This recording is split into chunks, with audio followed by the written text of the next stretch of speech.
మేడారం అంటే సీఎం రేవంత్ రెడ్డికి బంధం భావోద్వేగమని మంత్రి సీతక్క అన్నారు. మేడారం జాతర సమయానికి అభివృద్ధి పనులు పూర్తి చేస్తామని, కొత్తగా రోడ్లు కూడా నిర్మిస్తున్నామని తెలిపారు. అభివృద్ధి విషయంలో చిల్లర రాజకీయాలు చేయొద్దంటున్న మంత్రి సీతక్కతో మా ప్రతినిధి నవీన్ ఫేస్ టు ఫేస్. మేడారంలో ఆలయ పునర్నిర్మాణ పనులు శరవేగంగా కొనసాగుతూ ఉన్నాయి. మంత్రులు ఎప్పటికప్పుడు రివ్యూ చేస్తూ ఉన్నారు. అయితే కొన్ని ప్రతిపక్ష పార్టీలు కొన్ని విమర్శలు చేస్తున్నారు. దానిపైన సీతక్క ఏమంటారు వారి మాటల్లో తెలుసుకుందాం. చెప్పండి అక్క, ఎట్లా పనులు జరుగుతున్నాయి? విపక్షాల విమర్శలకు మీరు ఎలా?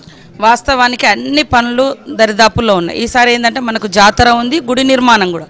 గుడి నిర్మాణం అనేది కొద్దిగా లేటుగా మేము డిసైడ్ అయ్యాను. ఫస్ట్ ఏంటంటే కేవలము పగడిద్దరాజు గోవిందరాజు గద్దెలు మాత్రమే కొద్దిగా మార్చుదాం అనుకున్నాం. దాన్ని తీసుకుపోయిన తర్వాత సీఎం గారు వారికి ఉండే భావోద్వేగ బంధం సమ్మక్క సారలమ్మ జాతరతో, అదేవిధంగా భక్తి, ఇవన్నీ కూడా వారికి ఉన్నాయి. ఆ ఉద్దేశంతో ఖచ్చితంగా కొన్ని తరాలకు ఉండాలి సమ్మక్క భక్తి భావం, ఇవన్నీ కూడా నిలబడాలి. జాతి యొక్క గొప్పతనం కూడా ఈ సమ్మక్క సారలమ్మ ద్వారా ఉంటుంది అనేది వారికి కూడా అర్థమై చేసి ఎంతైనా మంచి కట్టుదామని చెప్పి వాళ్ళు ఒక డెసిషన్ తీసుకున్నారు. దానికి తగ్గట్టుగా మేము 100 రోజుల ప్రణాళిక పెట్టుకొని ఎక్కడికక్కడ వర్క్ డివైడ్ చేసుకున్నాం. మేము అనుకున్నట్టుగానే పని మొదలైంది. ఆ వర్షాలు పడి ఒక 4-5 రోజులు వెనుకున్నాం అంతే. మేము అనుకున్న దానికి 4-5 రోజులు వెనుకున్నాం. కాబట్టి దయచేసి బీఆర్ఎస్ నాయకులు కానీ వాళ్ళ మీడియా కానీ దేవునితోటి చిల్లర రాజకీయాలు చేయొద్దు.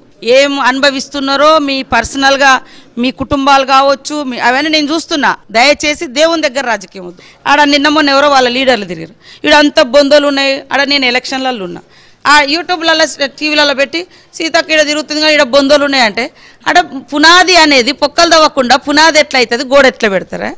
ఏమన్నా వాళ్ళ లెక్క మట్టి మీద గోడలు పెట్టానా? మేము కాంక్రీట్ వేయాలి, సీసీ వర్క్ వేయాలి, దాని మీద రాళ్ళు వస్తాయి, గోడలు వస్తాయి. అది కూడా తెలియదు. అట్లా మాట్లాడుతున్నారు. ఇంకా మాజీ మంత్రి ఏమంటుందా, గోడగా రాళ్లతోటి ఏముంది అక్కడ ఏమైతే అని కొన్ని ఇంటర్వ్యూలు చేసి ఇస్తుందామా? తప్పు. ఆ మేడం కూడా అనుభవిస్తారు. తప్పు. అట్లా తప్పుడు మాట్లాడద్దు. మా అస్తిత్వము, మా ఆత్మగౌరవము, ఈ ప్రాంత ప్రజలు, ఈ తెలంగాణ ఇలవేల్పులందరికీ దైవము.